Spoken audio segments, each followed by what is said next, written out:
I'm coming off a very successful season. Obviously didn't get where you wanted in the end. Returning a large core.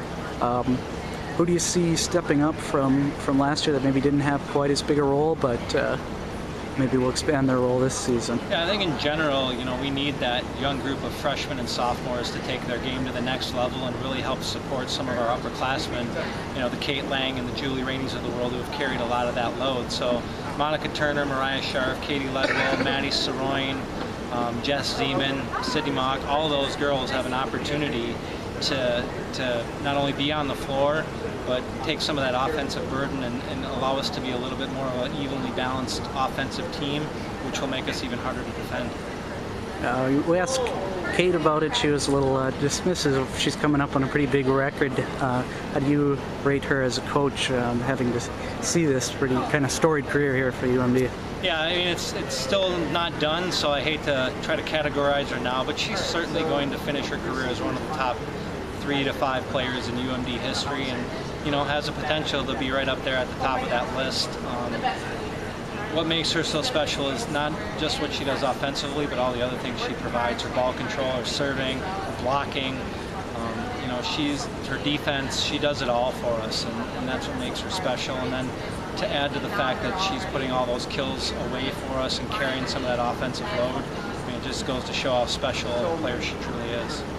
All right, season starts off tough. You got some ranked opponents right out of the gates.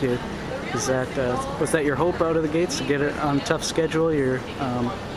Test yourselves as you head towards your ultimate goal? Absolutely. The NSIC is such a tough league and such a grind that you got to mentally prepare and physically prepare for that. So, we want to schedule ourselves tough with some national and regional competition that'll really give us a true assessment of where we're at and let us know what we really need to improve on and get better and change before we get into the grind of the conference year. So yeah, it'll be a tough test for us those first 2 weekends, but I think that's a positive for us in order to get things online for where we want to be at the end of the year.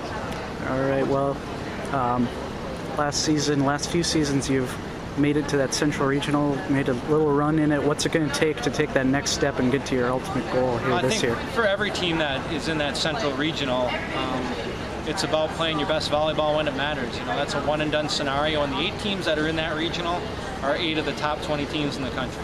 And so you don't get to have a mediocre night. You don't have to have a slightly above average night. You got to play good volleyball. And so what's the challenge? The challenge is doing that 3 nights in a row. Whether you're on your home floor or on somebody else's floor, whether you're the high seed, the low seed, all 8 teams in that regional are going to be top notch. And so first and foremost, our goal has to be to try to get back to that. And certainly that's going to be something we're striving for, but that's not a guarantee yet either. But for the 8 teams that do get there, it's a battle, it's a grind, and it's about finding a way to play good volleyball 3 nights in a row, and that's what really the regular season is trying to prepare those teams for. All right, last but not least, what's your message to the Bulldog fans that are out there watching this on I think you're gonna, if you come to a match, you're gonna see a really exciting product. We're gonna be a physical, athletic team that's gonna show a lot of energy and effort, and they're fun to watch. And I certainly encourage you to come make a trip to Romano Gym and check out a game, because I think you won't go away disappointed.